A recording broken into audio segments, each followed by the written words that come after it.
Hello there, how are you today? I hope you are safe, calm, and ready to relax. Tonight, I'll take you on a gentle journey through one of the most mysterious places on Earth, Göbekli Tepe.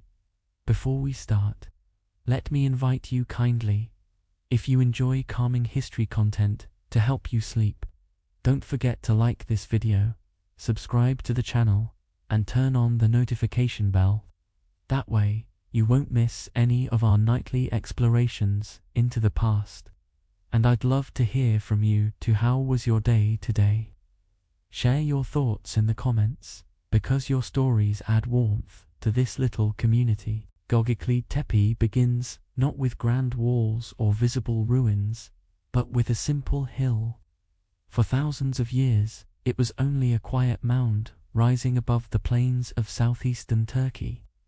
Shepherds once walked past it, their flocks grazing on the grass. To the untrained eye, it seemed ordinary, unremarkable, and perhaps even dull. But under that soft hill, buried deep within the soil, slept the earliest monument ever discovered by humankind, waiting silently until the modern world was ready to find it. Imagine standing there centuries ago, when no cities yet existed, when the world was raw and untamed. Beneath your feet, stones carved by human hands lay hidden, their shapes unseen. They had been covered so thoroughly that entire generations lived and died without ever realizing what rested just below. The mystery of Göbekli Tepe was not only its age, but also its secrecy. Why was it hidden, and by whom? These questions began to stir when archaeologists first placed their tools into the earth. The first surveys of the hill seemed almost disappointing. Just a small rise, covered with loose rocks and broken flints, scattered as if forgotten. No grand walls like Troy, no statues like Easter Island. Yet, some scholars noticed unusual fragment species of limestone too smooth to be natural, flint tools sharper than simple chance would allow. These small hints suggested something extraordinary, buried deeper, waiting for patience and persistence to uncover. When excavations began in the mid-1990s, the soil revealed massive stone pillars arranged in circles.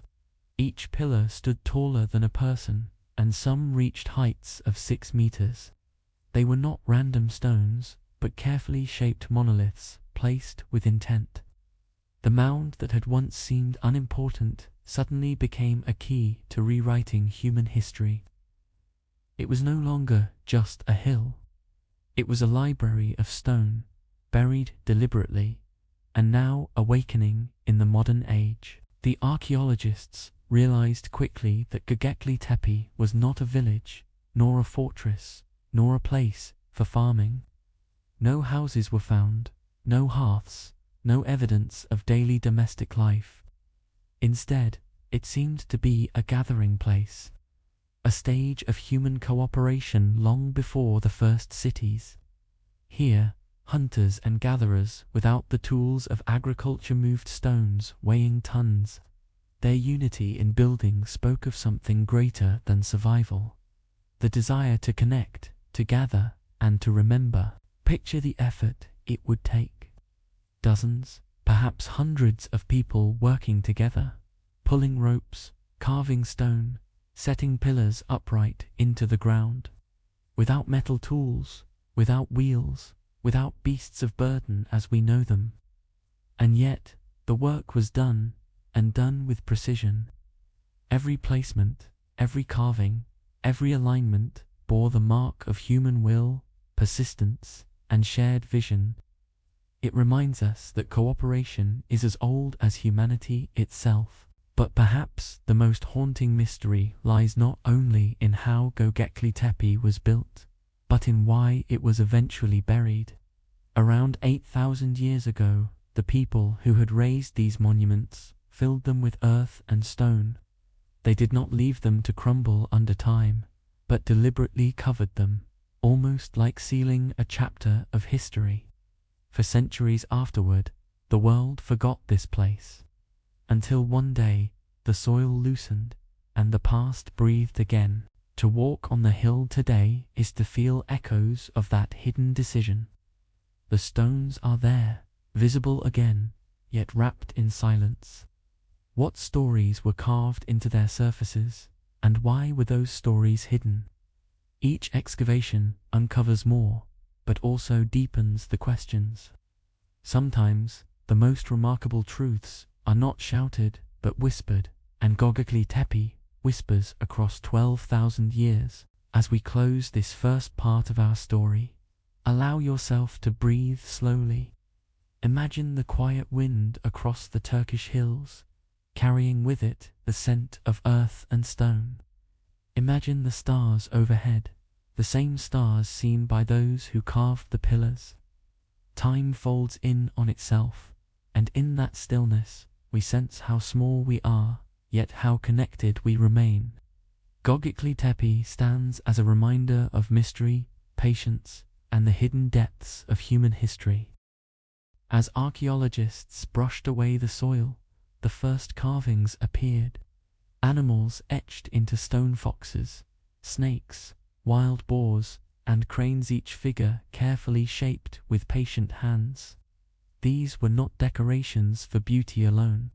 They were symbols, perhaps reminders of a world alive with meaning, a world where every creature had its place in the fragile balance of survival.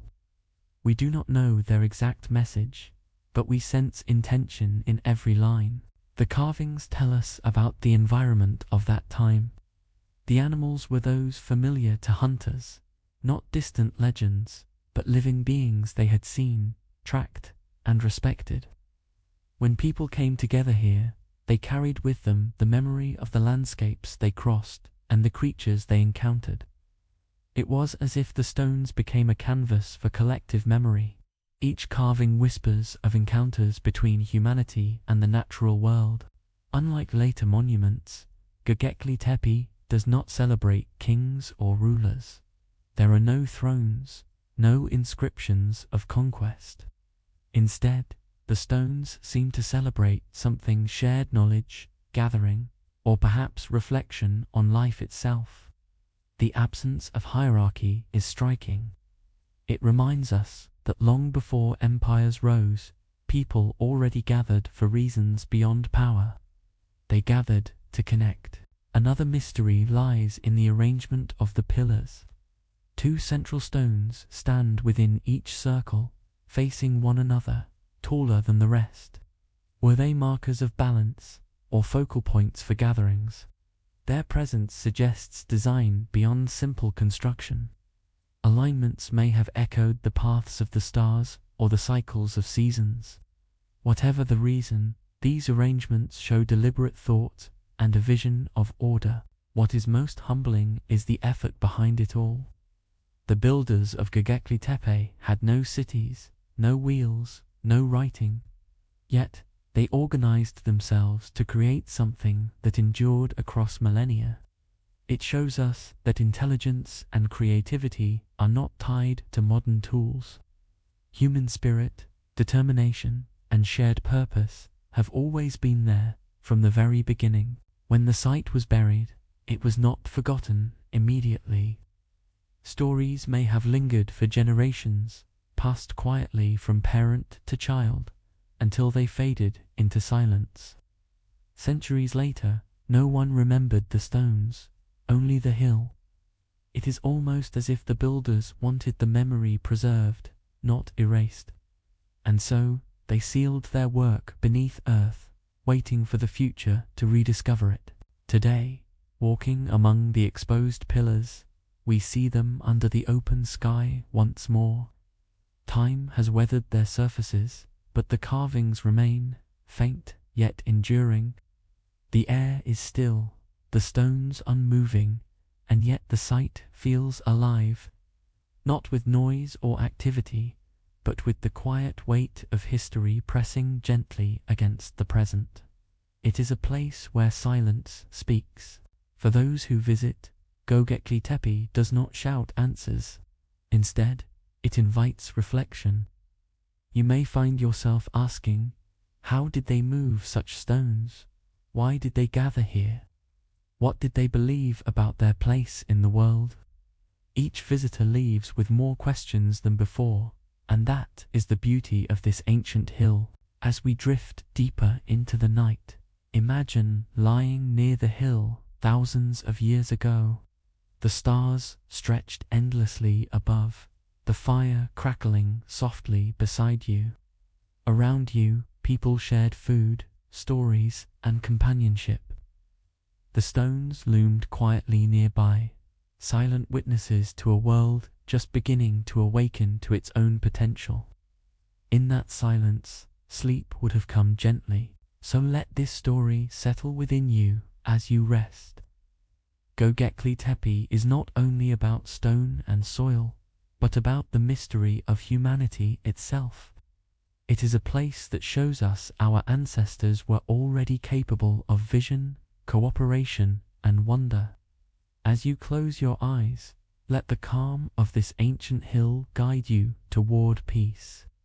May the night carry you into gentle dreams, where history becomes a soft lullaby. When most people think of ancient monuments, certain names rise quickly to mind: the pyramids of Giza, the mighty walls of Mesopotamian cities, or the stone rings of Stonehenge. These are the monuments we grew up hearing about, icons of the distant past that feel impossibly old and shrouded in mystery. They seem to belong to an age so far removed from our own that the imagination strains to picture them being built. And yet, there is a place, even older, more silent, and perhaps more profound. Göbekli Tepe, a hill in southeastern Turkey, predates all of these wonders by thousands of years, standing quietly as the oldest known monumental site on Earth. To stand before it is to realize that human creativity began far earlier than our schoolbooks once told us. Stonehenge, as impressive as it is, was raised about 5,000 years ago, and the pyramids of Egypt rise proudly from about 4,500 years ago. Both are undeniably ancient, and both have shaped our image of early civilizations. But Göbekli Tepe reaches back 11,000 to 12,000 years, into a world just awakening after the Ice Age. At that time, vast glaciers still lingered in the north, climates were shifting, and human beings were not yet supposed to build monuments of stone. They were hunters and gatherers, moving with the herds, foraging with the seasons, and living in small, temporary groups. And yet here, against all expectations, they carved massive stones, arranged them with purpose, and created a site unlike anything else of its age. The age of Göbekli Tepe matters because it reshapes how we think about human history. For decades, the accepted story was simple. First came farming, which allowed people to settle in one place. Villages grew from farming communities, which then gave rise to cities, writing, and monumental construction. The order seemed neat, logical, and unquestionable. But Göbekli Tepe disrupts that order. It shows us a world where monuments came before farming, where hunters and gatherers gathered to build something permanent, long before the word civilization existed. Suddenly, we realize the story of humanity is not as straight a line as we once thought it is a web of surprises. The stones themselves reveal this boldness. Some pillars weigh up to 50 tons, taller than most humans by far, and wider than a pair of arms can stretch. These stones were not simply found. They were quarried, dragged, and lifted upright by people without wheels, without domesticated beasts of burden, and without metal tools. Imagine the coordination required to move such enormous blocks of limestone using only ropes, levers, and sheer determination. Each stone was then set carefully in circles, suggesting planning, cooperation, and a vision far beyond mere survival. This level of organization suggests that the human spirit of collaboration is far older than we once dared to believe. Archaeologists have been astonished by this discovery. If Stonehenge seemed mysterious, Göbekli Tepe is even more so, because it belongs to a time when no villages existed around it. There are no remains of permanent homes, no hearths for daily cooking, no traces of ordinary life. This was not a place where people lived. It was a place where people gathered. It suggests that the idea of meeting together for shared purposes, whether ritual, ceremony, or simple cooperation, came long before kings, cities, or organized states. And that changes everything we thought we knew about how society began. To grasp how remarkable this is, think about the difference in time. Between Göbekli Tepe and Stonehenge lies more than 6,000 years. To put that into perspective, if you look back 6,000 years from today, you reach a time before writing, before the pyramids, before the first known dynasties of Egypt, and Göbekli Tepe lies that same distance of time before Stonehenge. It is as though we have uncovered a bridge stretching across the darkness of prehistory, carrying whispers from a forgotten age when human beings were just beginning to dream of permanence. The question then arises, why did they build it? What drove people, without agriculture or permanent villages, to gather and carve these stones? Perhaps it was a need for unity, a desire to share stories, or a way of strengthening bonds between scattered groups. Some scholars suggest it may have even inspired agriculture itself, as people who gathered here began to see the value of staying in one place. Whatever the reason, Göbekli Tepe proves that imagination and community came before farming, not after. The order of history must be reconsidered. This site's immense age also explains its mystery. Over thousands of years, the winds carried soil across its surface. Rains washed sediment into its enclosures, and plants grew above its stones. Slowly, layer by layer, the site disappeared beneath the earth, leaving only the shape of a hill. Shepherds grazed their animals here without knowing what rested below. For millennia, it slept in silence, waiting for a new world to rediscover its stones. The earth itself became its guardian, preserving carvings and structures that otherwise would have crumbled. What we see today is only part of the story.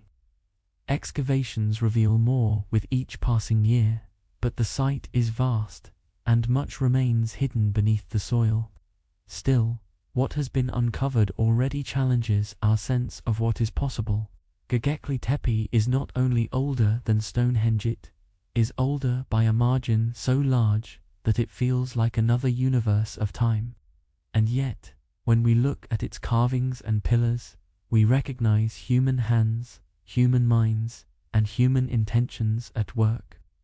That recognition bridges thousands of years and makes the past feel strangely close. Standing before Göbekli Tepe today, one cannot help but reflect. Here, in this quiet hill, lies evidence that our ancestors were thinkers, dreamers, and builders long before the comforts of farming. They carried heavy stones, not because they had to, but because they chose to, for reasons we may never fully know. That choice reveals something universal, the desire to create meaning beyond survival. Göbekli Tepe is not only a monument of stone, it is a monument of imagination, a reminder that humanity has always sought connection, memory, and purpose, even in the earliest dawn of time. The more we reflect on Göbekli Tepe's age, the more astonishing it becomes. Imagine the world around 10,000 BCE, when humans had not yet planted crops in neat rows or built permanent villages of mud brick. People lived by gathering wild grains, hunting gazelle, and following seasonal migrations. In such a world, one might expect only temporary shelters and small tools, not monumental architecture. Yet here, in the hills of southeastern Turkey, people not only dreamed of permanence, they achieved it. The age of Göbekli Tepe tells us that the seeds of culture, creativity, and social unity were present long before the arrival of farming. Archaeologists often describe its discovery as a turning point because it forces us to rethink our definitions of civilization. We used to believe that agriculture came first, and that monuments came much later, as luxuries of organized societies. Göbekli Tepe shows the reverse may be true. Gathering together for shared purposes may have encouraged the shift toward agriculture. People may have wanted to stay near this place, and in doing so, they began experimenting with planting seeds. If true, then this hill of stones did not simply mark history, it shaped it. Its immense age makes it not only a record of the past, but perhaps the very spark that led humanity forward. The idea that hunters and gatherers could build such a site challenges stereotypes. For too long, we pictured them as people focused only on survival, moving constantly, never stopping to think about permanence. But the stones of Göbekli Tepe reveal intelligence, vision, and cooperation far beyond those assumptions. These people did not merely live day to day, they looked to the future, carving symbols and arranging pillars that would outlast their own lives. The site's age proves that human imagination is not tied to agriculture or cities, it has always been part of us. What makes the comparison to Stonehenge powerful is not only the difference in years, but in complexity. Stonehenge, built much later, shows planning and alignment with the sky. But Göbekli Tepe shows similar planning in an era when such things were thought impossible. 6,000 years separate the two, yet both reflect the human urge to shape stone into meaning. When we realize this, we understand that the drive to build monuments was not an invention of later societies, it was an instinct woven into human history from the very start. Göbekli Tepe is the oldest surviving proof of that instinct. Another striking feature is the way time has preserved it. Being buried under earth for thousands of years kept the stones protected from weathering, erosion, and human interference. Unlike many ancient monuments that were worn down or dismantled, Göbekli Tepe was hidden and shielded. The very act of burial, whether accidental or intentionally, allowed it to cross 12 millennia nearly intact. Without that long burial, we might never have known it existed, and the timeline of history would have remained unchanged. Its age also creates a strange paradox. The older the monument, the less we know about the people who built it. We have no written records from that time, no names, no stories passed down in clear form. All we have are stones and carvings. Yet, because of its age, those stones speak even louder, forcing us to listen more carefully. Each carving of an animal, each arrangement of pillars, becomes a rare voice from the deep past. Their silence is heavy, but it is also profound. For visitors today, the sense of age is overwhelming. Standing among the excavated pillars, one feels the weight of 12,000 years pressing down gently but firmly. The stones may seem quiet, but they carry memory, and memory this old humbles anyone who witnesses it. It is not like looking at ruins from a few centuries ago, where we can trace written records and stories. Here, we stand in the dark silence of prehistory, face to face with the earliest echoes of human imagination. It is natural to ask how such an old site still feels so familiar. Part of the answer lies in the hands that carved it. Though separated from us by millennia, the people of Göbekli Tepe were humans like us, with hopes, fears, and the need to connect. Their tools were simpler, their lives harder, yet the marks they left in stone show that they thought beyond survival. They dreamed, they organized, and they worked together. In this sense, the age of the site is not a barrier, but a bridge. It connects their world to ours. For scholars, Göbekli Tepe is a reminder to stay humble. Every discovery pushes the timeline of history further back. If a site this old could exist, hidden beneath a hill for thousands of years, what else might remain undiscovered? How many other chapters of our story are waiting silently beneath the soil? Its great age is not only a marvel but a question mark, urging us to keep searching, keep asking, and keep listening to the whispers of the earth. As we close this segment, let us rest in the thought of age itself. Time is often measured in days, months, and years, but here, at Göbekli Tepe, time stretches into the thousands of years, into an age before agriculture, before writing, before almost everything we know. And yet, in that distant time, humans carved stone with patience and vision. The oldest monument teaches us that age does not erase meaning, it deepens it. As you breathe slowly, let that thought carry you into calm, knowing that even in the deepest past, people sought connection, memory, and purpose, just as we do today. At the heart of Göbekli Tepe are its stone circles. Imagine approaching the site for the first time, as the soil is brushed away and the outlines of massive enclosures begin to appear. Instead of random piles of rocks, archaeologists uncovered deliberate arrangements, circles upon circles, each defined by towering stone pillars. Some pillars stand more than 6 meters tall, reaching toward the sky even after 12,000 years. These are not fragments of nature. They are monuments of intention, carefully set in place by human hands. Each circle is like a room without a roof. The pillars form the walls, enclosing an open space where people once gathered. In the center of many circles stand two taller pillars, facing each other like silent guardians of the structure. Around them, smaller pillars complete the ring, all carved and placed with precision. To walk among them today is to feel as though you have stepped inside the thoughts of people long gone, thoughts carved into stone. The sheer size of these circles raises questions about their purpose. They were too large to be simple shelters, and too elaborate to be accidental. They seem instead to have been stages for human gathering places where groups came together in shared experience.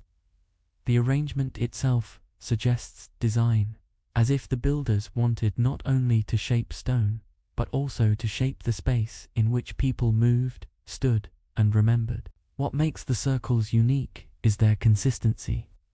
Across the site, multiple enclosures follow the same pattern. Tall central pillars, surrounded by smaller ones, forming a ring. This repetition suggests a shared idea, carried over generations. It was not a one-time experiment, but a tradition, repeated and preserved. Such repetition points to a collective purpose, something understood by all who came to the hill. It was, in a sense, a language written in architecture. The central pillars stand apart in more ways than size. They are carved with abstract arms and hands, stylized and simplified, yet clearly human in form. These features suggest that the central stones may have represented human presence figures, larger than life, placed at the heart of each circle. Whether they stood for leaders, ancestors, or symbolic ideas, we cannot say for certain. But their placement at the core of each enclosure shows their importance. The builders wanted them to be seen, remembered, and perhaps respected. Around the smaller pillars, carvings decorate the surfaces. Animals, birds, and symbols emerge from the stone, their lines still sharp despite the weight of time. Each carving is placed with care, not randomly scattered. Together, they create an environment alive with imagery, a kind of open-air gallery where stone and story blended. Walking among them would not have been silented, would have been filled with meaning, each figure sparking recognition among the people who gathered there. The circles themselves may have acted as boundaries. By stepping inside, one left the ordinary world and entered a space of shared focus. Just as today we recognize the difference between a home, a hall, or a place of assembly, the circles of Göbekli Tepe may have served as symbolic thresholds. They defined where something special happened, something separate from daily life. The builders knew how to create not just structures, but atmospheres. What is striking is the scale of labor required to create these enclosures. Pillars had to be quarried from nearby limestone outcrops, shaped with stone tools, transported across uneven ground, and lifted upright into sockets carved into the bedrock. This was not the work of one person or even one family. It was the coordinated effort of dozens, perhaps hundreds, all focused on the same task. The circles represent not only physical skill, but also social organization, and yet there is no evidence of permanent dwellings around the site. The people who built these circles did not live here year-round. They came, they gathered, they built, and then they left. The circles seem to have been destinations rather than homes. This makes them even more extraordinary. People expended vast energy to create a place they would only visit occasionally. It shows how deeply they valued the act of gathering itself. The design of the circles may also have practical meaning. Their arrangement could focus attention on the central pillars, drawing the eyes of everyone present toward the core. In this way, the circles acted like stages, shaping how people stood, where they looked, and how they experienced the space. Such intentional design suggests more than casual building. It reveals that the builders understood how to influence human experience through architecture, long before the first cities rose. The more we study these circles, the more they resemble designed spaces rather than simple arrangements of stone. The central pillars, tall and slender, seem to serve as anchors for the eyes and the mind. Around them, the smaller pillars create a boundary, almost like walls, but without a ceiling. To step inside would have been to enter a defined environment, one that felt different from the open landscape outside. The builders may not have had writing, but they understood space and how to shape human attention within it.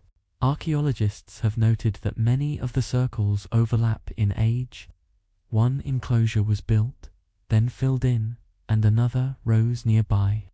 Over generations, people repeated the same act, quarrying stone, carving figures, raising pillars, and then eventually burying them. It was as though each circle had a lifespan, and when it ended, a new one took its place. This cycle of building and burying may have carried meaning for the builders, a way of honoring continuity while also renewing the site. One striking detail is the care taken in carving even the smallest features. The animals are not crude sketches, but precise, recognizable forms: snakes slithering, foxes alert, birds perched, as if ready to fly. Such details show patience and attention, as though the carvings carried weight beyond decoration. They may have represented stories, warnings, or symbols understood by the community. To the people of Göbekli Tepe, each line etched into stone was worth the effort, even though carving limestone with flint tools was slow, difficult work. The presence of these carvings also hints at shared understanding. Imagine entering a circle and seeing a fox carved into the pillar. To us, it is a simple image, but to them, it may have carried layers of meaning. A story remembered, a lesson taught, or a symbol of something greater. These stones may have acted as silent storytellers, each carving a reminder of knowledge passed through generations. Even without written words, the builders found a way to preserve memory in lasting form. The openness of the circles also matters. Without roofs, The enclosures connected directly to the sky above. Anyone standing inside would see the central pillars framed against stars, clouds, or the rising sun. The circles were not closed spaces, but gateways linking earth and sky. The design suggests awareness of natural cycles, as if the builders wanted their gatherings to unfold under the rhythms of day and night. In this way, the circles united people with both each other and the wider world. The repetition of design across multiple enclosures suggests that these ideas endured for centuries. This was not a one-time construction, but a cultural tradition, carried by memory and practice. People returned again and again to build in the same way, following patterns laid down by those who came before. The circles, therefore, are not just architecture, they are continuity in stone, a way of connecting generations across time.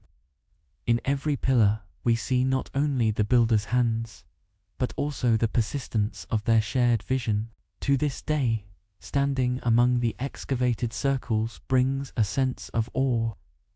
Even without roofs, without walls, the structures command attention. Their size alone demands respect, but their arrangement creates a quiet power. Visitors often describe feeling surrounded, embraced by the stones, as though the architecture still shapes human experience thousands of years later. The circles are not just relics, they are active spaces, still influencing those who enter them. It is also remarkable how the circles were eventually buried. They were not left to collapse naturally, but were deliberately filled with soil and stone. This act preserved them, but also raises questions. Why hide what took so much effort to create? Perhaps the builders felt that the circle had served its purpose and needed to rest, just as living beings eventually rest. The deliberate burial adds mystery, reminding us that meaning at Göbekli Tepe was not only in building but also in ending. As we reflect on these enclosures, we see more than architecture. We see the first attempts to shape human space intentionally, to design places that guided movement, focus, and memory. Long before writing or cities, people at Göbekli Tepe discovered that stone could shape not just walls, but also experience. The circles are early proof that architecture is not only about shelter, it is about meaning, belonging, and the human need for connection. As night deepens in our journey, let us pause to imagine standing inside one of these stone rings. The air is cool, the sky above is open and endless, and the central pillars rise quietly before you. Around you, the smaller stones form a boundary, making you feel both enclosed and connected. In the silence, the carvings on the pillars seem almost alive, their lines whispering stories across thousands of years.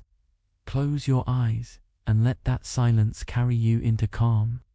The circles of Göbekli Tepe remain, waiting to remind us that even in the dawn of time, humanity sought connection through stone. When the soil was lifted from Göbekli Tepe, archaeologists expected plain stone. Instead, they discovered carvings, images, carefully etched into the pillars, surviving across 12,000 years.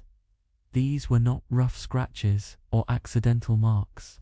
They were intentional, precise, and filled with meaning we can still sense, even if we cannot fully decode it.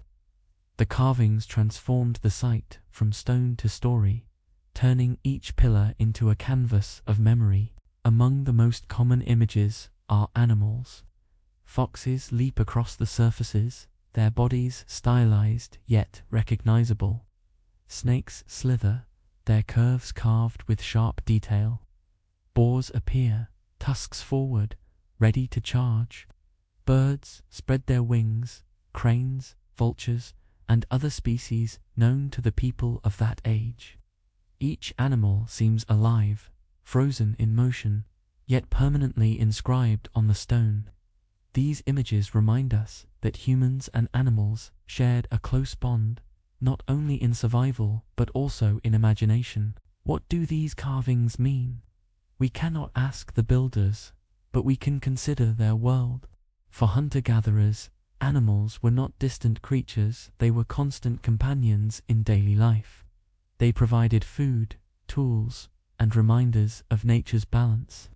The people of Göbekli Tepe may have carved them to honor their presence, to tell stories of encounters, or to teach lessons remembered across generations. The meaning is hidden, but the intent feels clear. Animals mattered deeply. Not every carving is naturalistic. Some images are abstract, with shapes that suggest symbols or signs. Lines, patterns, and geometric figures appear alongside the animals, as though another layer of meaning was encoded into the pillars. These may have been early attempts at symbolic language, or marks used to organize memory. Even if we cannot read them, we recognize the deliberate choice behind them. They remind us that thought itself was carved into stone here. One pillar in particular shows a grouping of animals together: a fox, a vulture, and a scorpion. The arrangement feels intentional, as if the combination carried a message understood by those who gathered here. To us, it is puzzling, but to them, it may have been as clear as words. Perhaps it was a story, perhaps a warning, or perhaps a reflection of the world around them. Whatever the case, this grouping reminds us that the carvings were more than decoration, they were communication. Some scholars suggest the carvings may have acted as teaching tools. In a world without writing, stories were remembered through symbols, shared aloud around firelight, and reinforced through images carved in lasting stone. A child might learn of the fox's cunning, the crane's patience, or the snake's danger by looking at these figures. The stones became books without letters, preserving knowledge for generations.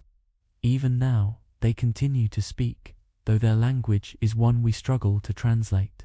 The precision of the carving also tells us something about the builder's skills. With only flint tools, they achieved smooth surfaces, sharp lines, and deep reliefs. To carve limestone with such tools requires patience and control. The builders were not rushing. They invested time, focus, and effort into each figure. Their dedication suggests that the images were important, perhaps essential to the meaning of the site. These were not casual doodles, they were sacred works of memory. What strikes us today is how well the carvings have survived. Thousands of years of soil and stone protected them from wind and rain. When uncovered, many images appeared almost as sharp as the day they were made. It feels as though the builders planned for them to last, knowing that one day, long after their own lives, the carvings would still be seen. This desire for permanence is one of humanity's oldest impulses, to leave a mark that outlives us. For those who visit Göbekli Tepe now, the carvings create a sense of silent dialogue. Each figure seems to watch, waiting for recognition. Though the meanings are lost, the emotion of the images remains.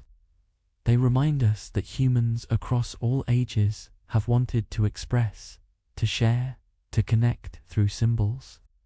We do not need to know the exact story to feel the presence of storytelling itself. That is what makes the carvings timeless. As we close the first part of this segment, let us pause to imagine standing before one of the pillars at night. The carvings catch the light of the moon, shadows falling across foxes, snakes, and birds. In the silence, the images feel alive, whispering across millennia. You breathe slowly, knowing that the same images were once seen by those who carved them, by those who gathered here, and now by you. In that moment, the carvings of Göbekli Tepe connect us all across time. As more pillars were uncovered, the variety of images surprised archaeologists. Not only were animals depicted, but also strange symbol shapes that resist easy interpretation. Some look like abstract signs, others like tools, or perhaps patterns meant to be recognized by memory. Their mystery lies in their silence. Without written explanations, we can only guess at their meaning. Yet their very existence shows that the people of Göbekli Tepe thought in layers, combining natural images with symbolic abstraction. One particularly famous carving is often called the vulture stone. On it, large birds appear alongside what looks like a human form and a sphere or disc above. Scholars have debated whether this represents an astronomical event, a symbolic story, or a ritual scene. The truth may never be known, but the carving invites reflection. It is detailed, intentional, and placed in a prominent position, suggesting importance to the builders. To look at it today is to step into a puzzle 12,000 years old. Some of the images suggest movement, not just static forms. Snakes curl in dynamic patterns, birds appear in mid-flight, and foxes seem caught mid-lep. These are not stiff or lifeless shapes. They suggest that the builders wanted to capture energy, action, and vitality. It reveals a closeness to nature, an attentiveness to the way creatures lived and moved.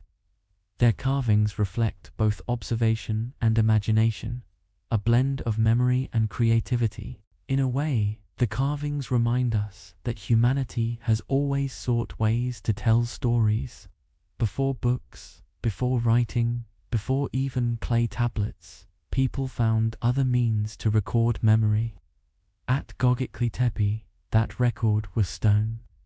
Each animal may have stood for a lesson, a myth, or a shared experience, remembered by the community. Even if the stories are lost, the impulse to tell them remains familiar to us. It is one of the things that makes the site feel so human. The effort to carve so much detail into hard stone suggests value far beyond mere art. These carvings were not entertainment. They carried significance. The builders may have seen them as teaching tools, as reminders, or as shared points of identity. A group that gathered at the hill could point to the carvings and recall their meaning together. In this way, the stones became more than objects, they became keepers of collective memory. It is also striking that the carvings are not random. They are placed deliberately at eye level, where people would naturally look. This suggests that the builders understood how humans interact with space. They knew where to place images to ensure they would be seen, remembered, and shared. This intentional placement turns the site into something like an open-air gallery, carefully designed for human experience. Over time, the carvings also help us reconstruct the environment of the ancient world. The animals depicted were those living in the region at the time: foxes, boars, snakes, cranes, vultures. From these images, archaeologists can piece together what life was like 12,000 years ago, what species were present, and how people related to them. The carvings are both art and evidence, helping us understand a world long vanished. In this way, the stones still give knowledge, not through words, but through images. The carvings' survival across millennia is itself extraordinary. Soil and stone covered them, protecting them from weather and erosion. When uncovered, they appeared as though time had paused. This durability means that the builders succeeded in creating something lasting, perhaps beyond even their own imagination. What they carved for their people still speaks to us today, bridging the deep divide of time. Their endurance is a quiet triumph of human hands against the weight of centuries. For visitors today, the carvings provoke a sense of awe. To stand before them is to feel the presence of minds that lived thousands of years ago. The details are so clear, the intent so obvious, that you cannot help but sense a connection. You may not know the stories, but you know that stories existed. You feel the human need to communicate, to remember, and to share meaning, alive in the stone itself. It is a moment when history becomes personal. As we close this segment, let us imagine sitting quietly before one carved pillar. The night air is cool, the stone rough beneath your hand, and the images shimmer in the flicker of firelight. You breathe deeply, slowly, letting the weight of the years settle around you. These carvings, silent yet eloquent, remind us that humanity has always sought to remember, to teach, and to leave a trace. Let their calm endurance guide you into rest, carrying you gently toward sleep, where the unknown becomes a soft companion in the night. When most people imagine the builders of great monuments, they think of settled farmers. Agriculture, after all, is often described as the foundation of civilization, the moment humans stopped wandering and began to stay in one place. With farming came villages, and from villages came cities. But Göbekli Tepe tells a different story. Its builders were not farmers. They were hunters and gatherers, living in small, mobile groups, moving with the seasons, and yet they carved and raised stones weighing tons. This fact changes how we think about history. For decades, archaeologists assumed that farming was necessary for large-scale building. The idea was simple. Only when people had surplus food could they gather workers to build monuments. But Göbekli Tepe predates farming by thousands of years. Its very existence shows that humans were capable of massive cooperation long before crops filled the fields. They built not because they were settled, but because they chose to gather. The people who raised Göbekli Tepe hunted wild animals, gazelle, wild boar, foxes, and gathered nuts, berries, and wild grains. They knew the land intimately, tracking migrations and seasonal changes. Their tools were simple but effective: flint blades, bone implements, and wooden shafts. With these, they not only survived but also created. Their lives may seem harsh by modern standards, yet their ability to thrive in nature gave them the strength and freedom to attempt something extraordinary.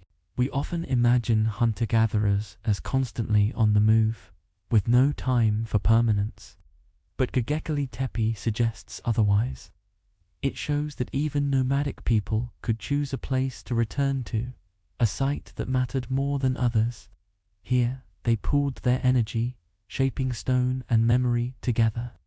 The monument may not have been home, but it was a gathering point, a place where scattered groups united. In that unity, they created something greater than themselves. The absence of farming also means the builders had no beasts of burden. No oxen pulled their stones, no domesticated horses dragged their tools. Everything was done by human hands and human will. They quarried limestone, shaped it with stone tools, and hauled it across uneven ground. The effort is staggering to imagine. And yet, step by step, rope by rope, the stones were moved, set upright, and carved into permanence. What makes this achievement even more remarkable is that it was repeated. Göbekli Tepe was not a one-time effort. Over centuries, new circles were built, old ones buried, and more pillars raised. This continuity shows commitment that outlasted generations. Even without farming, people invested time and energy in creating a site that mattered to them. It suggests that meaning, not survival alone, was a driving force in human life. Some scholars propose that places like Göbekli Tepe may have inspired farming itself. If people gathered regularly here, they needed food to feed large groups. Hunting and gathering may not have been enough for such occasions. Perhaps the need to supply gatherings encouraged people to experiment with planting wild grains nearby. In this way, monuments may have led to farming, not the other way around. The stones may have shaped the seeds of agriculture. The builder's hunter-gatherer life is also reflected in the carvings. Animals dominate the imagery, not crops or fields. Foxes, boars, and birds are etched into stone because they were the creatures most familiar to the builders. These images were not distant fantasies, they were the living world the builders knew. Their carvings remind us that life at Göbekli Tepe was still wild, deeply connected to nature. Life without farming was not easy. People moved with the seasons, carried only what they could, and faced constant uncertainty. But in this challenge, they developed resilience and adaptability. Their survival skills gave them knowledge of stone, wood, and landscape. They knew how to organize, how to share tasks, and how to cooperate. These same skills made Göbekli Tepe possible. It was not farming that gave them power, it was their unity. As we close this first part, let us pause on this thought. The people of Göbekli Tepe had little in material wealth. They lived without villages, without permanent homes, without fields of grain. Yet they carried vision, determination, and the ability to dream beyond the daily struggle. From their hands rose the first known monument of humanity. This truth changes everything we thought we knew. Hunters and gatherers were not just wanderers. They were builders of memory, and their stones still stand today. The idea that hunter-gatherers could build Göbekli Tepe forces us to reconsider human potential. Too often, history has described them as primitive, living only for survival, with little thought beyond the day-to-day. Yet the stones on this hill tell a different story. They show creativity, cooperation, and vision on a scale far beyond what many believed possible. These people did not need farming to imagine permanence, they already carried the spark of ingenuity within them. The site is living proof that imagination is older than agriculture. To understand their achievement, imagine the coordination required. Groups from different regions may have gathered, pooling their strength and knowledge. Some would quarry stone, others would carve, while teams organized the hauling and lifting. Without writing or leaders as we know them, they relied on communication, trust, and shared goals. This unity demonstrates that community was possible even without villages or rulers. Cooperation was humanity's first tool, long before the plow or the wheel. Food for such gatherings must have been shared. Hunters brought game, gatherers collected wild plants, and together they fed the workers who moved the stones. These meals were likely more than just sustenance, they were acts of bonding, reinforcing ties between groups. Around the fires at night, stories were told, lessons shared, and friendships strengthened. In this way, the act of building Göbekli Tepe was not only about stone, but about people. The monument was as much social as it was physical. The absence of farming also meant freedom. Without fixed fields to tend, groups could move where resources called them. Yet this mobility did not prevent them from choosing a special place to return to again and again. Göbekli Tepe may have been such a place, a fixed point in a moving world, a landmark of memory. Here, people could reconnect, celebrate, and renew their bonds. The stones became anchors, grounding a community that otherwise lived in motion. This challenges our modern assumptions. We often see progress as linear, farming, then villages, then monuments. But Göbekli Tepe reminds us that humanity is more flexible, more inventive than neat timelines suggest. Monumental building did not wait for farming, it came earlier, proving that creativity cannot be boxed into stages. Humans have always sought to build meaning, whether with stone, with story, or with shared experience. The site redefines what we thought civilization meant. Archaeologists sometimes call Göbekli Tepe a prelude to farming. By gathering here, people may have realized the advantages of stability. When hundreds of workers needed food, the idea of planting and storing grain may have emerged naturally. In this sense, the monument may have inspired farming, not the other way around. If true, then Göbekli Tepe is not only the first monument, it is also the birthplace of agriculture's spark. A circle of stone may have led to a field of wheat. The hunter-gatherer builders also remind us of resilience. They faced a changing climate, shifting landscapes, and the constant challenge of survival.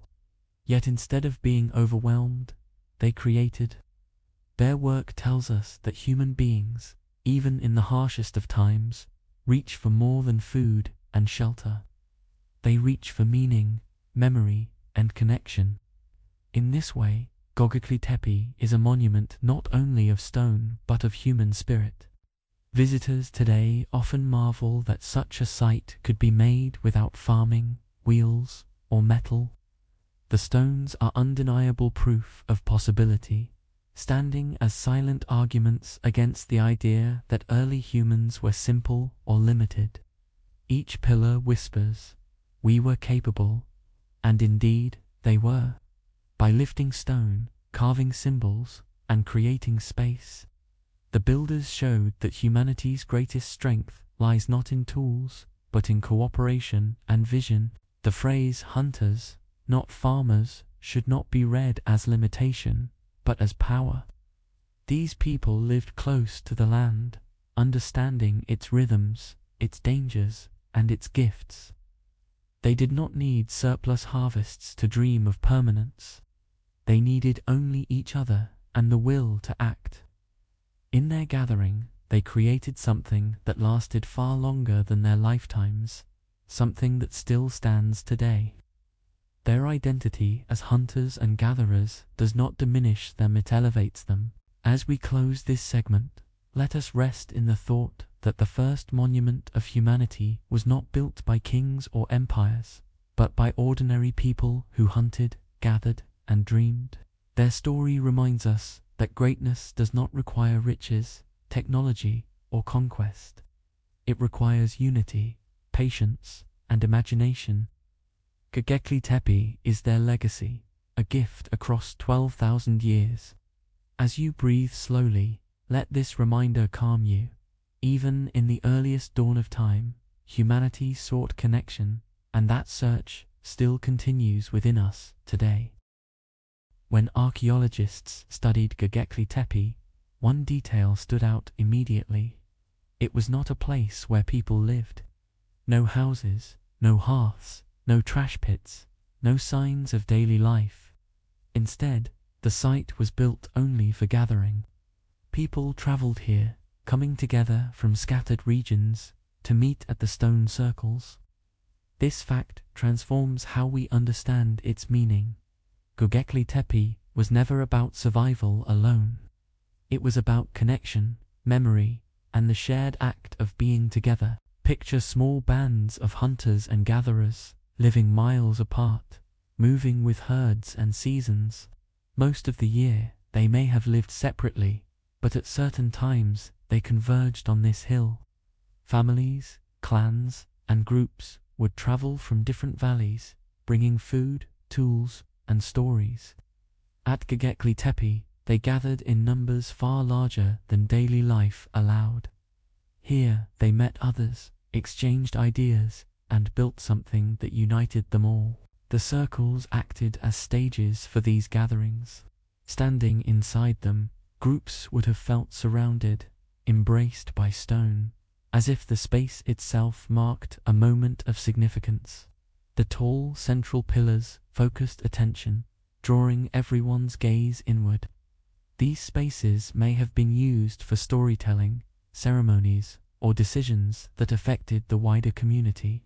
In this way, the stones were not only architecture, they were instruments of unity. Gathering on this scale required planning. Dozens, perhaps hundreds of people needed to be fed, sheltered, and organized.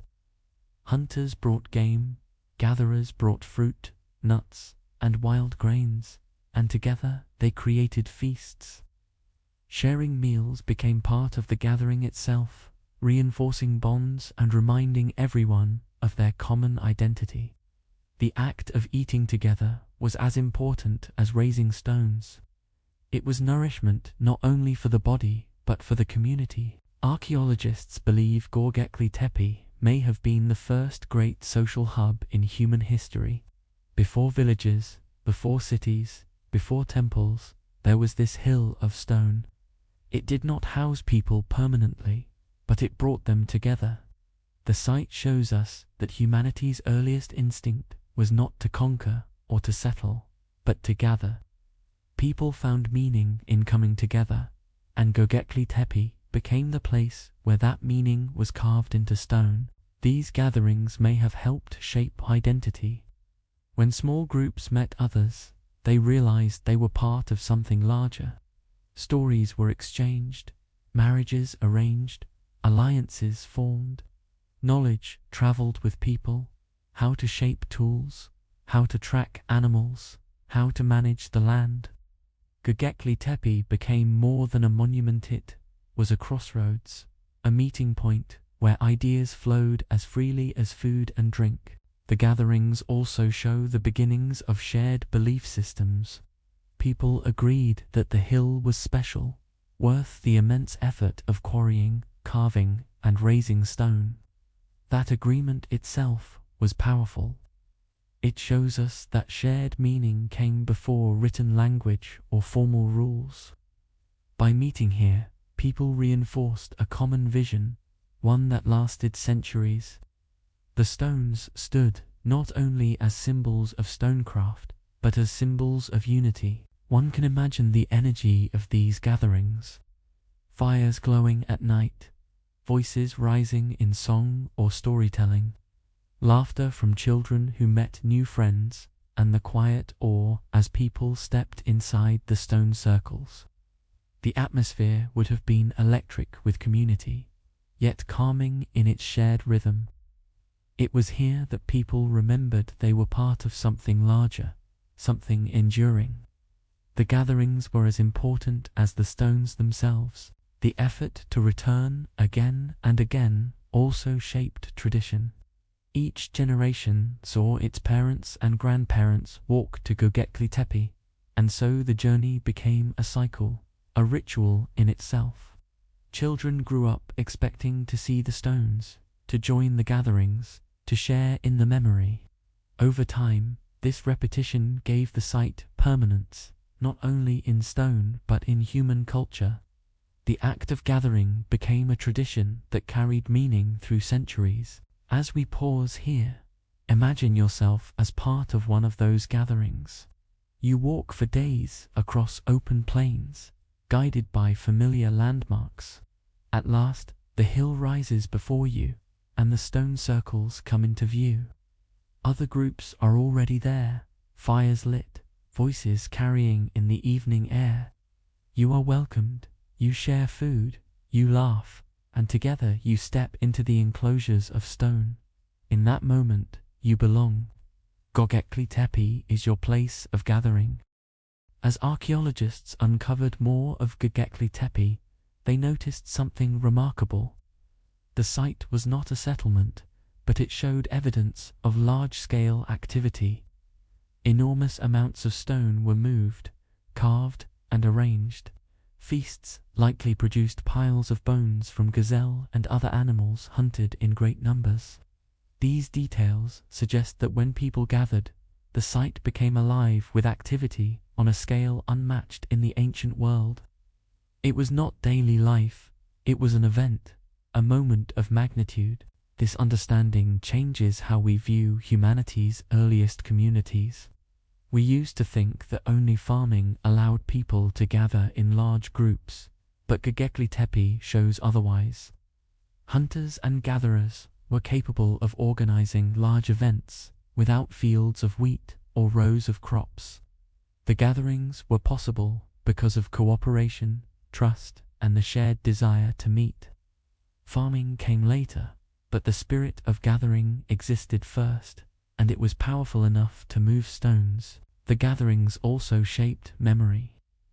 Imagine children seeing the stone circles for the first time, their eyes wide as stories were told about ancestors who once stood in the same place.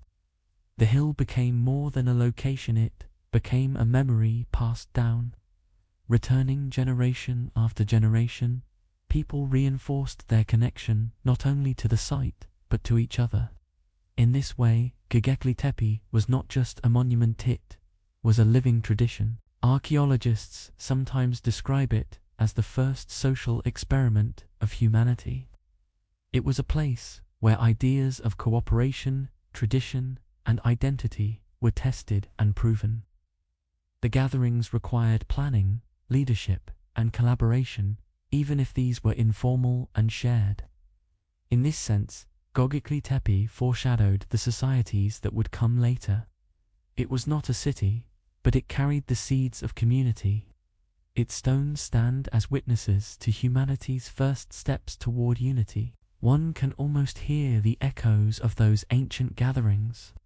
The crunch of footsteps on the stone floor, the crackle of fires burning, the murmur of voices blending together. Perhaps songs were sung, or rhythmic sounds created with simple instruments. Perhaps silence fell when people entered the circle, watching the tall pillars rise above them. Each gathering would have left impressions on those present, impressions carried into their lives long after they left. In gathering, people also found stability. Even though their lives were mobile and uncertain, they knew they could return to this hill. The stones became anchors of memory, reminding them that there was always a place to reunite. This stability may have been emotional as much as practical. To know that there was a shared place gave people comfort, a sense of belonging that transcended the hardships of daily life. Göbekli Tepe was a constant in a shifting world. The scale of the gatherings also hints at the beginnings of social structure. Organizing people to move stones, prepare food, and maintain the site required coordination. Roles may have been assigned, leaders may have emerged, and cooperation was refined.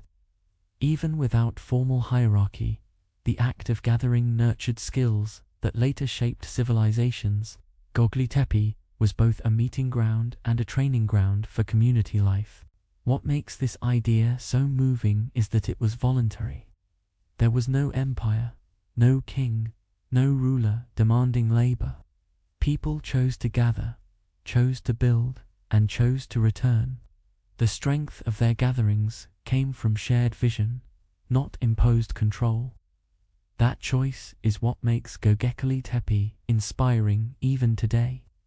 It shows us that unity can be built on cooperation, not conquest. As centuries passed, the gatherings continued, with each new generation adding to the tradition.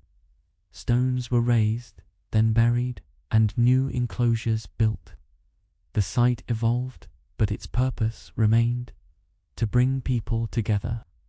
Over time, this cycle of gathering, building, and returning gave Göbekli Tepe its lasting power.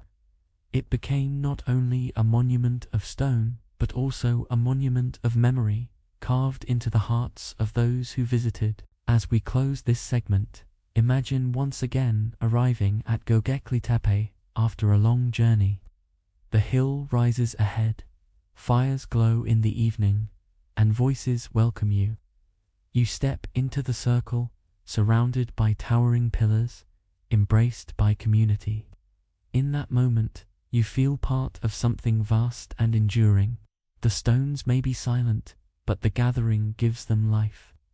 Let this vision guide you gently toward calm, as history whispers its quiet lullaby. When we look at Göbekli Tepe, one question rises above all others. Why was it built? The stones stand in silence, arranged in circles, carved with animals and symbols, but their true purpose remains hidden. Archaeologists have studied the site for decades, yet no clear answer has emerged. Unlike temples of later civilizations, there are no inscriptions, no written prayers, no texts to guide us. We are left with stone, soil, and speculation. And in that silence lies one of history's greatest mysteries. Some suggest Göbekli Tepe was a place of ceremony. The arrangement of pillars, the carvings of animals, and the open enclosures suggest gatherings meant for more than food and conversation. Perhaps people met here to honor important moments of life, to mark the passing of seasons, or to reflect on shared stories. If true, Göbekli Tepe may be the earliest ceremonial site known to humanity. It shows that long before cities, people sought meaning in moments larger than themselves. Others believe the purpose may have been astronomical. The open-air circles frame the sky above, and some carvings seem to echo patterns of stars or events in the heavens. The people of 12,000 years ago watched the night sky as closely as they watched the land. To them, the stars may have carried significance, guiding their movements, inspiring their gatherings, or marking cycles of nature. If Göbekli Tepe aligned with the sky, it becomes not only a monument, but also an ancient observatory. A different theory suggests it was a place of memory. The carvings of animals and symbols may have acted as reminders of stories, lessons, and warnings. In a world without writing, such memory needed form, and stone offered permanence. Each pillar could have carried meaning known to the community, a message that connected past to present. If this is true, Göbekli Tepe was humanity's first archive, not of paper or clay, but of living stone. There are also scholars who view it as a place of gathering, pure and simple. The circles, they argue, were less about ritual and more about unity. People gathered here not because of obligation, but because they wished to meet. In this way, Göbekli Tepe was a reminder of identity, a way to strengthen bonds across scattered groups. Its purpose, then, was not hidden in mystery, but open in action. The act of gathering itself was the purpose. But then, why bury it? Around 8,000 years ago, the circles were deliberately filled with soil and stone. The act was careful, not chaotic, suggesting intention. Why would people hide the very monuments they had worked so hard to raise? Perhaps they felt its purpose was complete, or perhaps they wished to preserve it for the future. Whatever the reason, the deliberate burial deepens the mystery rather than solving it. It is possible that the purpose changed over time. For one generation, the site may have been used for ceremony. For another, it may have been a place of gathering or memory. Over centuries, as traditions shifted, so too did the meaning of the stones. By the time the site was buried, its builders may have viewed it differently than their ancestors. Purpose, like memory, can evolve. The lack of daily life at the site adds to the puzzle. If it had been a village, its purpose would be clear: survival, shelter, home. But it was none of these. People came here only for special occasions, to do something beyond survival. That choice itself is profound. It shows us that from the very beginning, humanity sought more than food and safety, they sought meaning. The carvings also invite purpose. A fox, a snake, a vulture. Why carve these animals in stone unless they carried significance? To us, they may appear decorative, but to the builders, they likely told stories, conveyed messages, or marked events. The stones themselves may have been storytellers, silent yet powerful. Their carvings suggest that purpose was woven into both form and symbol. To stand among them is to feel those stories waiting, even if we cannot hear them. As we pause in this first half, let us rest with the mystery. Imagine the builders, working under the sun, carving animals into stone, raising pillars into circles, gathering for reasons now forgotten. Their purpose was clear to them, but hidden from us. And yet, in that mystery lies beauty. For not knowing forces us to reflect, to wonder, and to see the stones not as puzzles to be solved, but as reminders of humanity's eternal search for meaning. When we think about purpose, it is natural to seek clear answers. We want to know exactly why people gathered, what rituals they performed, and what the carvings meant. But Göbekli Tepe resists simple explanations. It gives us evidence of effort and artistry, but not the words to explain them. This silence forces us to step back, to accept that some mysteries may never be solved fully. And perhaps that is part of its power. The unknown becomes as meaningful as the known. Some have wondered if the site was meant to inspire awe. Standing inside a circle of towering pillars, surrounded by carvings of wild animals, a person would feel small, humbled by stone and space. The builders may have wanted visitors to experience this feeling, to remember that they were part of something larger. Purpose, then, might not have been about one specific act, but about creating an atmosphere and environment that changed how people felt. In that way, the stones still succeed, even today. Another possibility is that Göbekli Tepe served as a neutral ground. Different groups, with different territories and resources, could meet here without conflict. The site may have acted as a shared space, where rivalries were set aside and cooperation was celebrated. The effort of building itself reinforced this unity, reminding groups that they were stronger together than apart. Its purpose was peace through shared creation. If so, the stones are not just monuments, but treaties carved in limestone. The deliberate burial of the site raises yet another possibility, that the builders saw purpose in endings. Perhaps the act of burying was not destruction, but closure, a way to mark the completion of an era. They may have believed that the circles had served their time, and burying them was a respectful way to let them rest. In doing so, they ensured that the site remained intact for the future. The burial itself became part of the story, another layer of meaning. We also cannot ignore the emotional weight of the site. To build Göbekli Tepe required belief, not necessarily religious belief as we know it, but faith in cooperation, in vision, in the value of shared work. That belief may have been the true purpose, to show that humans could unite for something beyond survival. In this sense, the stones are not only physical achievements, but also emotional declarations of what it means to be human. The mystery of purpose also reminds us of humility. We often think of ourselves as the peak of human progress, but Göbekli Tepe shows that even without our tools, our ancestors carried vision and determination equal to our own. They found purpose in gathering, carving, and building. If they could do so much with so little, what does that say about the enduring strength of human creativity? Their mystery is also a mirror, reflecting back on us. For visitors, the absence of clear answers makes the site even more powerful. Each person standing before the pillars brings their own interpretation. Some see ritual, others see gathering, still others see storytelling or astronomy. The stones accept all these ideas, holding them in silence.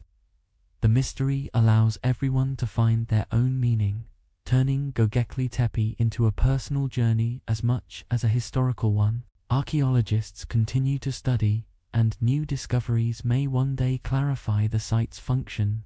Yet even if we learn more, some part of the mystery will remain. That uncertainty is what draws us back, generation after generation, to ask again, why did they build it? The lack of final answers keeps the story alive, reminding us that history is not only about facts, but also about wonder. And in wonder, we find calm. As night falls in our imagination, we can picture the site in its prime. The circles standing tall, carvings newly etched, fires burning in the distance, voices carrying across the plain. People gather, faces lit by firelight, watching the pillars rise around them. They know why they are there, even if we do not.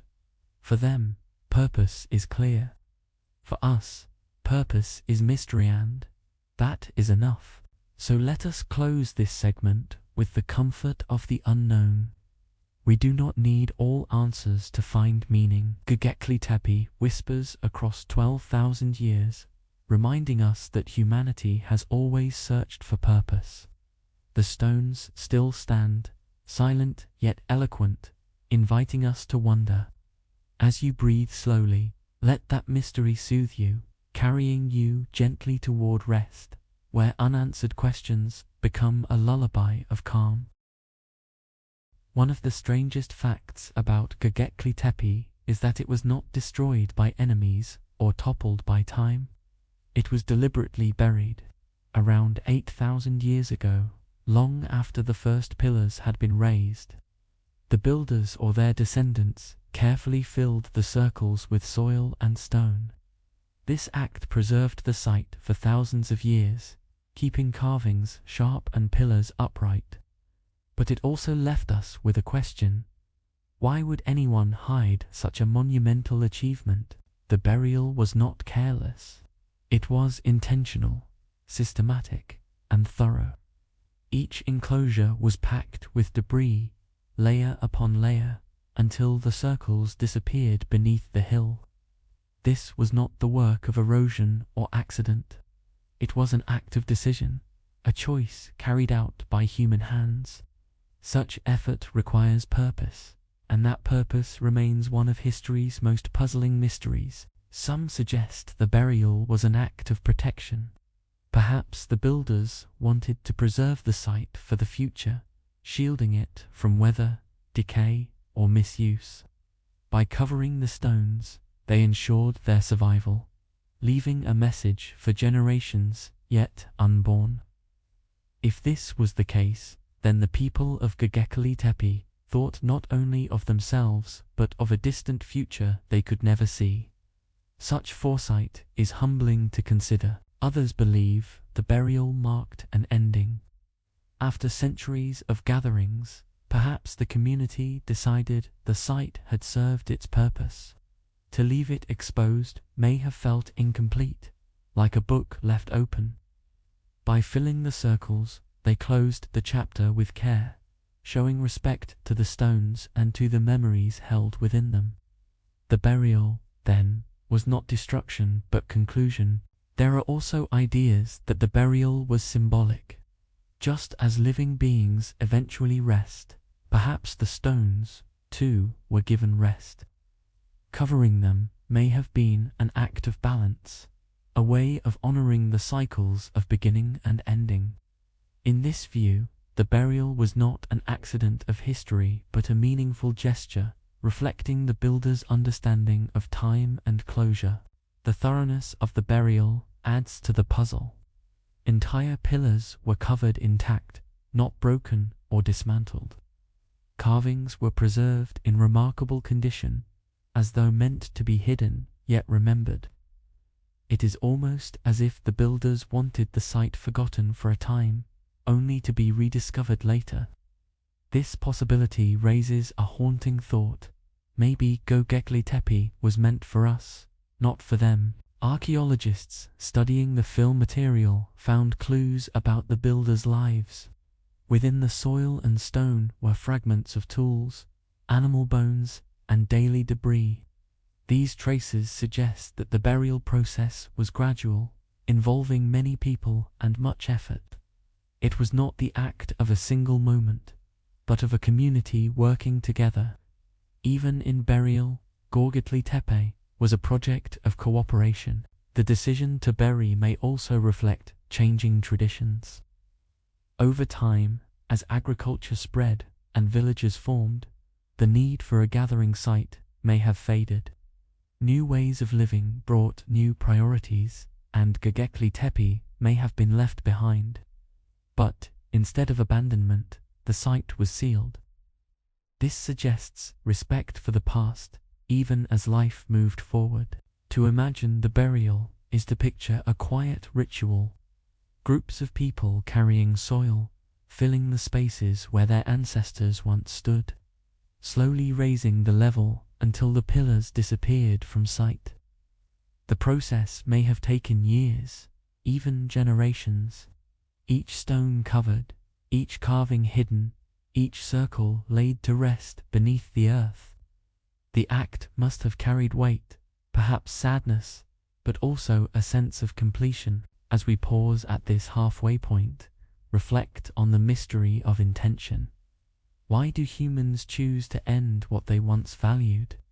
Why cover beauty, effort, and memory with silence? The answers remain beyond us, yet the questions themselves invite calm reflection. In not knowing, we are reminded that history is not only facts, but also wonder, and that wonder is what soothes us into rest. When archaeologists first realized the site had been buried deliberately, it changed everything. This was not simply the passage of time hiding stones under soil. It was a choice, carefully carried out thousands of years ago. To many, this was the most surprising discovery of all, that the same people who built Göbekli Tepe with such effort later decided to hide it. It shows us that history is not always about progress forward. Sometimes it is about closure. The burial also explains why the site is so well preserved today. Without it, whether an erosion would have worn down carvings, toppled pillars, and erased detail. Instead, the soil acted like a protective blanket, shielding the stones for millennia. When uncovered, many carvings were so fresh they seemed almost new, despite being 12,000 years old. The burial gave us a gift, the chance to see the site much as it once looked. But what of the people who carried out the burial? Did they feel sadness as the pillars disappeared beneath the earth? Did they know they were ending something important? Or did they feel relief, moving into a new way of life with farming and villages? These questions linger unanswered. Yet, even in silence, we can sense the emotional weight of their choice. To bury a monument is also to bury memory, and that is never done lightly. Some scholars wonder if the burial was meant to erase the past. As agriculture spread, new beliefs and priorities may have replaced the old. Göbekli Tepe, once central, may have no longer fit into their world. Covering it ensured a clean break, a way to leave the old ways behind. But if so, they left it preserved, as if unable to destroy it entirely. Even in change, they showed respect. Others see the burial as an act of preservation for the future. Perhaps the builders hoped that someday, far ahead, others would uncover their work and wonder. If that was their purpose, then it succeeded. We are the beneficiaries, standing in awe of their stones, puzzled by their silence, inspired by their vision.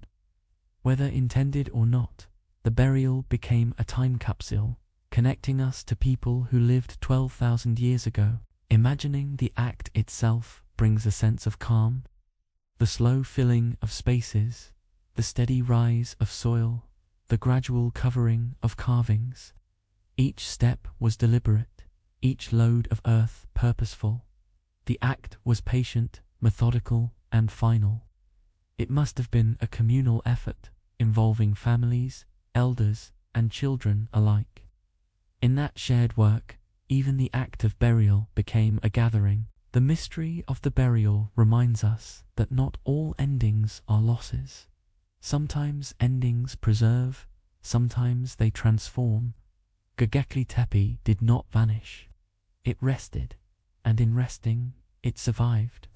When rediscovered, it carried with it not only history but also a sense of wonder at the decisions of those who came before. Their silence speaks louder than words ever could. For modern visitors, the knowledge that the site was buried adds depth to the experience. Standing before the pillars, one realizes they were not only raised by human hands, but also covered by them.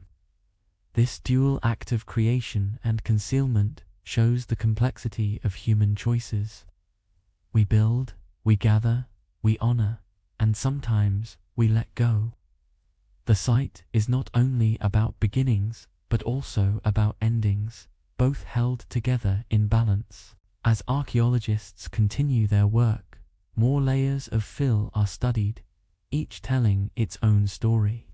The soil itself becomes evidence, containing fragments of tools, bones, and daily life. These traces remind us that even in burial, humanity left a record. The act of hiding did not erase the past. It preserved it in new form. In this way, Göbekli Tepe continues to teach, even in silence. So let us close this segment with a reflection on endings. Göbekli Tepe was not destroyed, but carefully put to rest. Its burial was both mystery and mercy, ensuring its survival for us to rediscover. As you breathe slowly, let that thought calm you. Sometimes, closure is not an end but a gift. The stone slept for thousands of years, and now they whisper again, reminding us that even in silence, history endures. Every stone at Göbekli Tepe carries knowledge, not written in letters, not inscribed in books, but expressed through shape, arrangement, and carving. The site is like a silent library, where each pillar holds meaning from 12,000 years ago. To walk among them is to enter an archive of human memory, preserved not on paper but in stone. The knowledge is not easily read, but it is felt, sensed, and remembered across generations. The first kind of knowledge is technical. To carve limestone with stone tools requires skill, patience, and precision. The smooth surfaces of the pillars, the sharp reliefs of animals, and the careful balancing of massive stones reveal expertise passed down among builders. This was not a single moment of talent, but a tradition of teaching and learning. Each pillar is proof that knowledge can be shared without words, taught by example, preserved by practice. Another kind of knowledge lies in cooperation. Moving stones weighing tons required more than strength, it required coordination. Ropes had to be twisted, levers shaped, paths cleared. People needed to work together, trusting one another with each task. This knowledge of cooperation may seem simple, but it is one of humanity's greatest skills. The stones remind us that community has always been the foundation of achievement. The carvings themselves preserve knowledge of the natural world. Animals depicted on the pillars reflect what lived in the region thousands of years: avovas, boars, vultures, snakes. From these images, archaeologists reconstruct the ecosystem of the past. The stones tell us what species were important, what creatures people encountered, and what they valued enough to carve into permanence. It is a record not only of art, but of environment. The arrangement of the pillars may also preserve knowledge of the sky. Some researchers suggest that alignments within the circles echo celestial patterns. If true, then Göbekli Tepe was not only about earth, but also about heavens. The builders may have marked seasons, tracked stars, or honored cycles beyond human control.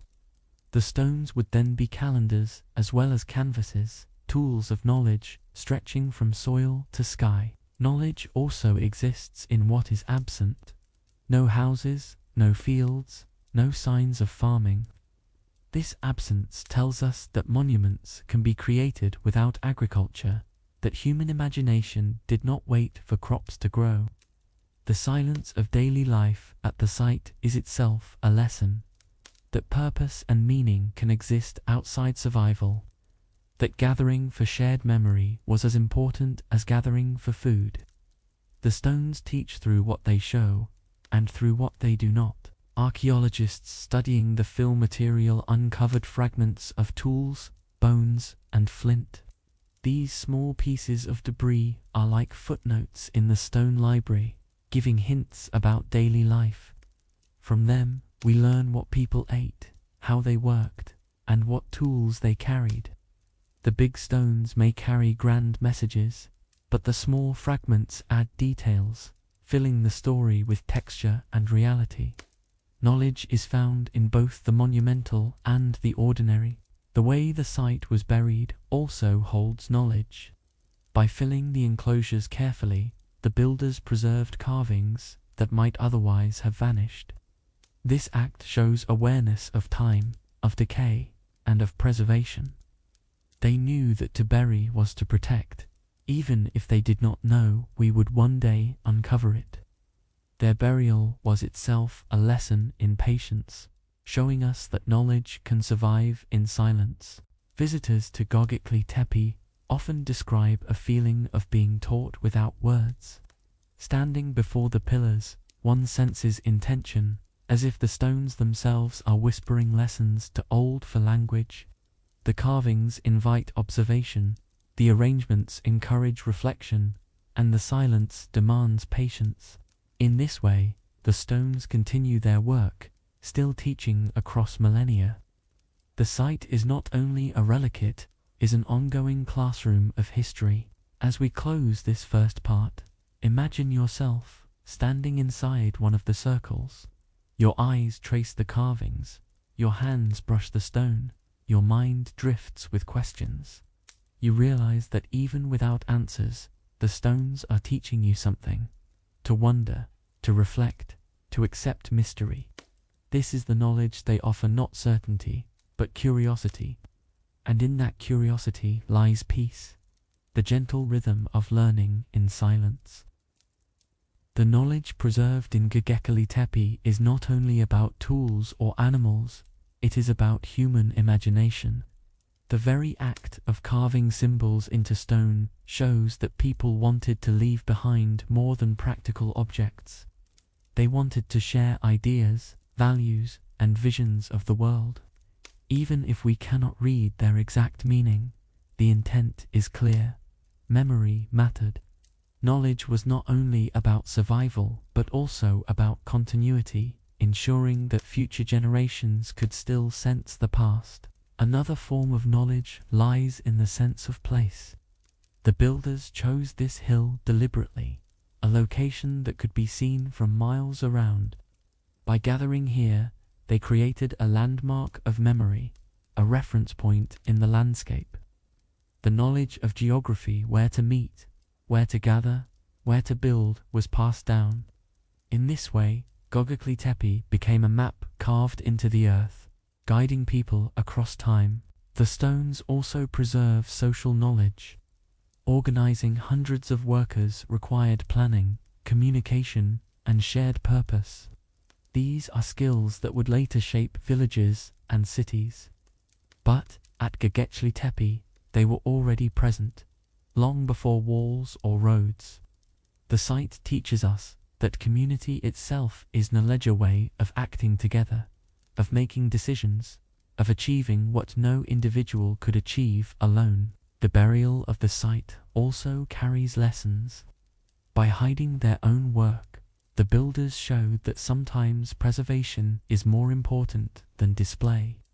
They did not destroy the stones, nor did they abandon them to crumble. Instead, they protected them, ensuring survival. This decision teaches us that endings can carry wisdom, that letting go is sometimes part of keeping. Their act of burial was also an act of teaching, a silent lesson across ages. The knowledge of art is also present. The carvings show not only technical skill, but also creativity. Each animal is more than a representation, it carries style, expression, and intention. In this way, Göbekli Tepe reveals the oldest art gallery in the world, a place where imagination was carved into permanence. Art, like knowledge, is not bound by time. It remains alive, speaking to us still, across 12,000 years. When we consider knowledge, we often think of writing, books, or digital archives. But Göbekli Tepe shows us another kind of archive: stone, silence, and memory. Knowledge does not always come with words, it can come with presence. The pillars are silent teachers, reminding us that what is most meaningful may not always be spoken, but experienced. Their lessons are quiet, patient, and enduring. Archaeologists continue to study the site, uncovering more details each year. With each new excavation, more knowledge emerges: new carvings, new alignments, new fragments of daily life. But with each discovery, more questions appear as well. The site teaches us that knowledge is endless, that every answer opens another mystery. In this way, Göbekli Tepe is not only about the past, but also about the ongoing search for understanding. For those who visit, the knowledge is deeply personal. Some feel awe, others feel peace, still others feel curiosity. Each reaction is a kind of lesson, reminding us that history is not separate from us. It touches us, shapes us, and guides us. The stones speak differently to everyone, offering knowledge in forms we each need. This personal connection is part of their power, part of why they endure. The knowledge of Göbekli Tepe is not finished. It continues to unfold as we study, as we visit, as we reflect. The stones are teachers whose voices grow louder the more we listen. They remind us that history is not only in books or classrooms, but in the quiet presence of places waiting for us to notice. Their gift is patience, a lesson in taking time to understand. So let us close this segment with a moment of calm. Imagine the stones not as relics, but as guides, offering lessons without words, knowledge without books. Their silence is not emptiness, it is fullness, waiting for us to listen. As you breathe slowly, let that silence teach you to knowledge can be quiet, subtle, and gentle, carrying us not into confusion but into peace. In this way, the stones of Göbekli Tepe still fulfill their purpose, even after 12,000 years. Standing at Göbekli Tepe today, the first thing you feel is silence. Yet within that silence is an echo, not of sound, but of presence. The builders who carved and raised these stones are long gone, their names forgotten, their voices lost. And yet, in every pillar, in every carving, their echoes remain. These echoes are not noise but memory, reaching across 12,000 years to remind us of humanity's earliest steps into imagination. The echoes begin with effort. Picture the first builders shaping flint tools, striking limestone, smoothing surfaces. Every scrape and strike carried sound, rhythms of work that once filled the hill. Though we cannot hear them now, the stones themselves preserve the memory of those sounds. The echo is in the marks, the precision, the persistence of human hands against stubborn rock. Another echo lies in cooperation. No one person could have raised these pillars alone. Voices once called instructions, laughter once filled the air, encouragement once lifted weary arms. The site itself is proof that cooperation happened here, that people found ways to work together. Even in silence, we hear that echo, reminding us that humanity's greatest strength has always been unity. The carvings carry echoes of the natural world. The foxes, birds, and snakes carved into stone are memories of encounters, reminders of creatures that shared the land. Their presence tells us what mattered to the builders, what animals were hunted, watched, or feared. These echoes are not only of people, but of a whole environment, captured forever in stone. In them, we hear the voices of a vanished landscape. There are echoes of gatherings too. Imagine the sound of hundreds of footsteps approaching the hill, the crackle of fires at night, the murmur of conversations blending into song or silence. These gatherings happened here, again and again, for centuries. Even though the voices are gone, the layout of the site still suggests how people stood, where they looked, and how they felt. The echo of community lingers in the stones. The burial itself is an echo. To fill these circles with soil and stone required effort, decision, and perhaps sorrow. Each shovel of earth, each stone carried, was a sound that marked closure. That act echoes still, not in sound but in mystery. It tells us that endings can be as powerful as beginnings, and that silence itself can carry meaning. For archaeologists, the site echoes with questions. Every discovery opens new puzzles. Every carving invites debate. The site speaks not with answers, but with uncertainty, forcing us to listen carefully. These echoes are not distractions, they are reminders that knowledge is a journey, not a destination. Göbekli Tepe teaches us by asking, not by telling. The echoes also reach us emotionally. To stand among these stones is to feel connection, a sense that others once stood where you now stand, looking at the same shapes, under the same sky. The echo is not only of them, but of us, reflected back across time. In their stones, we see our own search for meaning, for permanence, for connection. Their echoes are also our own. Even in rest, the site whispers. Wind passes across the hill, carrying soft sounds that blend with memory. The stones do not move, yet they seem alive with presence. Echoes need not be loud to be powerful. They can be gentle, subtle, and steady. The stones of Göbekli Tepe are such echoes, vibrating quietly through time, steady as breath. As we close the first half, let us sit with this thought. Echoes are proof that something once was. At Göbekli Tepe, every pillar, every carving, every buried stone is an echo of human will, human vision, human connection. The builders are gone, but their presence is not lost. It lingers in silence, reminding us that history is not only past, it is alive in memory, alive in us. The echoes of Göbekli Tepe also remind us of resilience. These builders lived in a world without farming, without wheels, without written language. Their lives were shaped by survival, hunting, gathering, moving with the seasons. And yet, in that world of uncertainty, they created something meant to last beyond themselves. The stones are echoes of determination, a message that even in hardship, humanity has always reached for permanence. There are echoes of teaching here too. Children must have watched their elders carve, learning how to strike stone, how to haul pillars, how to work together.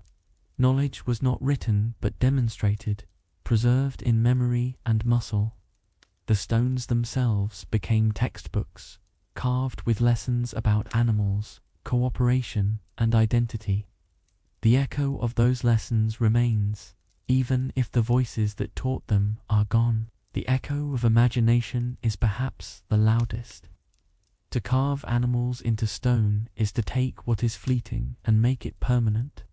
The fox that darts across the field, the bird that takes flight, these moments vanish in life, but endure in carving. That act of imagination echoes through time, showing us that humans have always sought to hold on to beauty, story, and meaning. Göbekli Tepe is imagination made stone. Even the burial echoes with wisdom. By covering the site, the builders preserved it for us, whether by design or by chance. The soil became a blanket, shielding carvings from weather, keeping pillars upright. Their act reminds us that sometimes silence is the best protection, that endings can be beginnings in disguise. The echo of that choice is clear. Because they buried, we can rediscover. The echoes extend beyond archaeology. Artists, writers, and dreamers who visit Göbekli Tepe often leave inspired. The stones do not tell them what to create, but they awaken the urge to create. This is another echo, the ability of the past to spark new imagination in the present. The builders' voices may be silent, but their inspiration still speaks loudly. For those who study the site, the echoes are questions. How did they move the stones? Why did they gather? What did the carvings mean? Each question echoes across time, unanswered but insistent. These questions are not barriers, they are bridges, connecting us to the builders through curiosity. Their silence invites our wonder, and that wonder keeps them alive. Visitors who stand at Göbekli Tepe today often describe a feeling of calm. The stones do not overwhelm with noise or spectacle.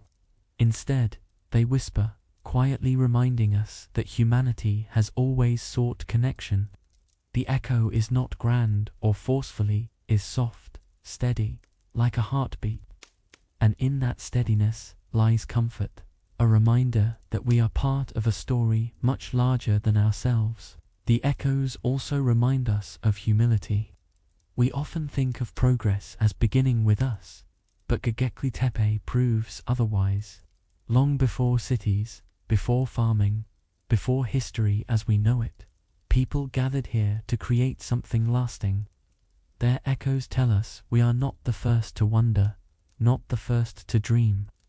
We are part of a long chain of humanity, connected by stone and memory. In the quiet of night, when the hill is empty and the stars stretch above, the echoes seem strongest. The pillars stand like silhouettes, dark against the sky, their carvings unseen yet present. In the silence, one can almost sense the builders nearby, working, gathering, remembering.